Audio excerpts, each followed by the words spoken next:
അമ്പലത്തിൽ പോയി പൈസ ഇടുന്നതാണോ അല്ലെങ്കിൽ പാവപ്പെട്ട ഒരാൾ നടന്നു പോകുമ്പോൾ അവർക്ക് ഭക്ഷണം വാങ്ങിക്കൊടുക്കുന്നതാണോ ദൈവം ഏറ്റവും കൂടുതൽ അനുഗ്രഹിക്കുന്നതാണ്? രണ്ടും ഓക്കെയാണ്.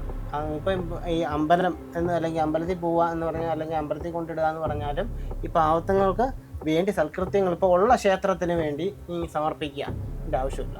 ഇപ്പം നീ പത്മനാഭസ്വാമി ക്ഷേത്രത്തിൻ്റെ തൊട്ട് താഴെ പിച്ചക്ക ഗുരുവായൂരോ പത്മനാഭസ്വാമി ക്ഷേത്രത്തിലോ കൊടുങ്ങല്ലൂരോ കൊണ്ട് കൊടുക്കുമ്പോൾ കൊടുക്കാതിരിക്കുന്നത് നല്ലത്. കാര്യം അവിടെ അതിൻ്റെ നീ ഇപ്പോൾ ഒരാൾ കൊണ്ടുവന്ന് അഡീഷണൽ കൊടുക്കേണ്ട ആവശ്യമില്ല. ആ സമയത്ത് നീ എന്ത് ചെയ്യണ്ടേ?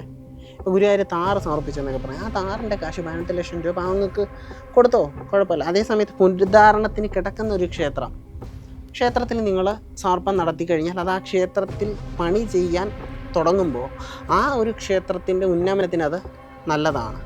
മനസ്സിലായോ? അല്ലെങ്കിൽ നടത്തിച്ചു പോകാൻ ബുദ്ധിമുട്ടുള്ള ക്ഷേത്രങ്ങളുണ്ട്. ആ ക്ഷേത്രങ്ങളൊക്കെ പുനരുദ്ധാരണം ചെയ്യുന്നതും ആ ഒരു പ്രദേശത്തിൻ്റെ ഐശ്വര്യം വർദ്ധിക്കാൻ നല്ലതാണ്. അത് ചെയ്യാം.